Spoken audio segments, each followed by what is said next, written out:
Okay. Hi, Jamey. How are you? Hey, I'm good, Doug. How are you? Doing fine, thank you. Thank you for coming on the show. Nice to have you here. So, I was reading through your bio. Your story sounds pretty interesting. Uh, as well as you've got a book out called Hunting for the Lamb of God. Have you written other books, published other books, or is this your first one? Well, this is my first one, but I've got two that I've published since then. Uh, One is called Meth War, Lost in Felony Flats.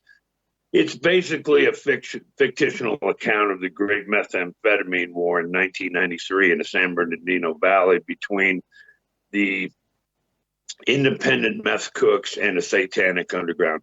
Pretty much incorporates every myth, rumor, and half the truth I ever heard while I was out on the streets myself. Some people think it might be a little autobiographical. Well, there might be an element of truth to that. And then the other book that I've just recently published is a sequel to Hunting for the Lamb of God, and it's called Living for the Lamb of God. And I just published that this last summer. Well, according to your bio, I want to do a little bit of your backstory first, and then we'll pivot over to your book. Uh, Okay, it said that you were addicted to methamphetamine from the time you were 13 until you were 45. that's correct. To be honest, I have never done methamphetamine. I've done other drugs in my life when I was a teenager, but that one wasn't one that people were doing at that time. What is the high experience of that one? Is it like speed? Is it like uppers? Does it give you lots of energy? Or yeah? And when I first started doing it, it was called crank, or yeah, it was called crank. Speed, meth, whatever. And when I first started doing it, I was doing what they called back in the day crosstops, and this was actual methamphetamine that was made into little tiny white pills, and they had presses down in Mexico. And you'd be able to buy 50 pills for $5. They'd call that a nickel, or a dime would be 100 pills. And so that's what I first started taking. And the high, it's very intense. It's uh, very speedy, very, you get all kinds of things done. If you had to compare it to any other drug, I guess you could compare it to cocaine, but it's much more intense and lasts a lot longer than the cocaine high. Okay, but when you come down from it, what is it like? It's pretty intense. It's you want to do more, and you want to do more, and you want to do more, just like cocaine. You get very depressed, very moody, and then eventually you sleep for 2 or 3 days, depending on how long you were up on it. The average time for me to be up on it awake would be anywhere from 3 to 7 days at a time. And then I'd sleep for 2 or 3 days. Sleep and eat. You wouldn't sleep for 3 to 7 days? Right. Wow. The longest I would listen, it's gonna blow your mind, but the longest I was ever up on it was for 21 days without sleeping. And I can't really tell you what the last 7 days of that were like, because it's kind of like looking at photographs. If you were looking in your album and you'd see photographs, that's how my memory it is for that last 7 days of it. And that was a very long time ago when that happened. Yeah, it is highly addictive. But as you said, and which is true, I did it. I started doing it when I was 13 years old, and I continued until the age of 45 when I finally got clean. Was this a peer pressure thing? I mean, is that how you started? Your friends were doing it, or how did you No, get to it? well, kind of like that. I mean, when you're a young teenager, you're looking to fit in, and if your friends are doing it, well, then you're going to do it. But for me, I got to tell you, I mean, I had a very dysfunctional childhood. I was raised in an alcoholic home. My mother was a raging alcoholic, and we moved a lot. And I was in and out of foster homes and juvenile halls because we were made wards of the court. We were constantly being taken away from our parents. My dad had MS, and he was in remission, and he was not what you would call an alpha male. And so everything that happened in our household pretty much revolved around my mother's alcohol.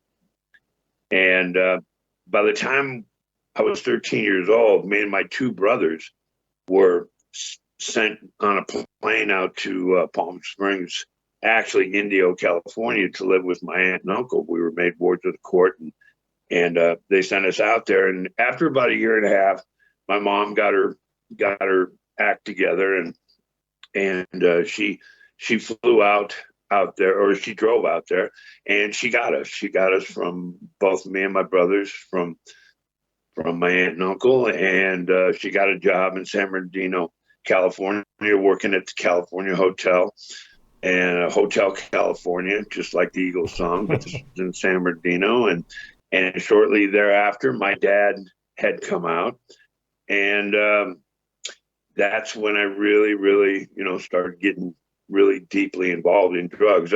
Anything. I mean, LSD, speed, pot, downers, reds, anything I could take. And because, the bottom line is, up until that point, I really did not feel like I definitely wasn't a normal, adjusted boy. We had been through so much and seen so much that when I started doing drugs, it was like, I had arrived. I felt like this was as normal as I could ever possibly hope to feel.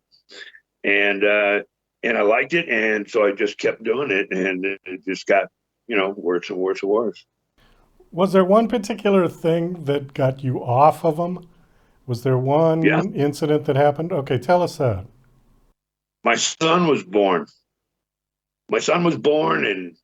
And I've said this in other interviews, and it's very true. I finally loved somebody more than I hated myself. You have to realize the reason I kept doing those drugs was kept trying to fill that hole inside of me, and nothing ever worked. It was great as long as it lasted, as long as it kept filling that hole. But when I started getting in my late 30s, it really wasn't doing it anymore, and I was just kind of doing it just because that's all I'd really ever done. And I was in a Cocaine Anonymous meeting, and I met this woman, and we fell in love, and we got married, and then my son was born. And when my son was born, it was just like everything changed for me.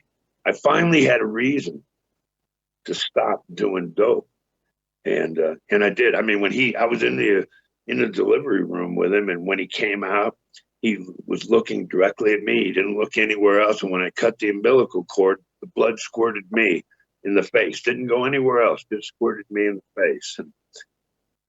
And I've just had a very solid connection with my son. His mother was extremely ill, mentally ill, and I didn't really realize that or find that out until after we had gotten married. It was a very quick romance, and we got married, but the marriage up until the time that he was born was, it wasn't good. It certainly wasn't good, and had no possibility of lasting. So when he was about 9 months old, I filed for divorce, and I filed for custody of my son. And no one was more surprised than me when I ended up actually getting custody of my son. And so I've raised my son all by myself from the time he was 17 months old until now he's 22 years old, and he's a great kid. He was a double silver palm Eagle Scout. He'd been in Jamboree and done all the good Boy Scout stuff, and he ended up going to Benedictine College. He got a full academic and athletic scholarship to go to Benedictine College. He's currently in his senior year, and he's studying journalism and mass communication. Oh, that's fantastic. We're quickly running down on time here, and I want to make sure we get your book in. So your book is called Hunting for the Lamb of God. Was he also an inspiration for you to start writing? No, basically, I started writing during the pandemic. Like everybody else, I was locked down and had all kinds of time on my hands, and so I started writing, and I felt I had a book in me, and I started writing, and and I wrote it, and it's. Do you want me to tell you about the book? Well, give us like a 1 minute synopsis, okay? Really quick. Yeah. Iran and North Korea, after years of crippling sanctions, they collaborated together and they construct three nuclear warheads. They put them on container ships and they park them off the east and west coast of the United States. They fire them into the atmosphere above us, 200 miles up into the thermosphere. They all three explode simultaneously, and it creates a super electromagnetic pulse, which is an EMP. It completely fries everything in the lower 48, southern Canada, uh, northern Mexico, Cuba, and the Caribbean islands. It throws us back to the early 1800s. That means there's no TV, no internet, no radio, no cars, no boats, no planes, no running water. It just basically throws us back to before we had electricity, and it totally shuts the nation down. So what the story does is it tracks the footsteps of two families that live across the street from each other in a suburb south of Denver, Colorado, as they navigate through this dystopian nightmare that they find themselves in. And what ends up happening after about a week, all the stores are going to be out of food and water. And so what happens is they find themselves having to fight off their neighbors, some of their neighbors. Some of the neighbors have turned to cannibalism. You know, it's interesting about that because I've heard what you're saying. I mean, it is a fantasy story, but it isn't that far off from what's going on. No, it's the number one. It's the number one concern of all the defense think tanks in the country right now. That's they're. It is so possible. It could literally, Douglas, it could happen tomorrow. This tomorrow. Imagine all of a sudden. Let's just say it happened right now, and this phone call would go down. This interview would go down. You'd immediately go to your phone, check your phone. Your phone's not working. You'd go out to your car to start your car. Your car wouldn't start. And depending on how far you live from where you are, you're walking. You're walking, and then what are you gonna find when you get home? Nothing's gonna be working at your house either. Everybody's gonna be walking. Everything stops. Yeah, and it's funny because we've only lived with electricity for about 150 years, but man was perfectly fine for centuries without it. So it's almost become like a crutch for us at this point, yeah? We're completely We're dependent on it. completely We dependent couldn't on live it. Yeah, without electricity. yeah, absolutely true. Jamey, we got to wind this down. Thank you so much for coming on. The book is called Hunting for the Lamb of God. My guest is Jamey O'Donnell. Last question, do you have a website that you want to give out? I do. It's Jamey O'Donnell. That's JameyOdonnell.com. No apostrophe. And there's information there about your books and how to buy them and where to buy them, yeah? All that good stuff. Okay. Well, thank you so much for coming on the show and sharing your story with us. Quite incredible. And glad things have turned around for you, and sounds like your son is doing well. So best of luck. Thank you so much, Douglas. I appreciate it.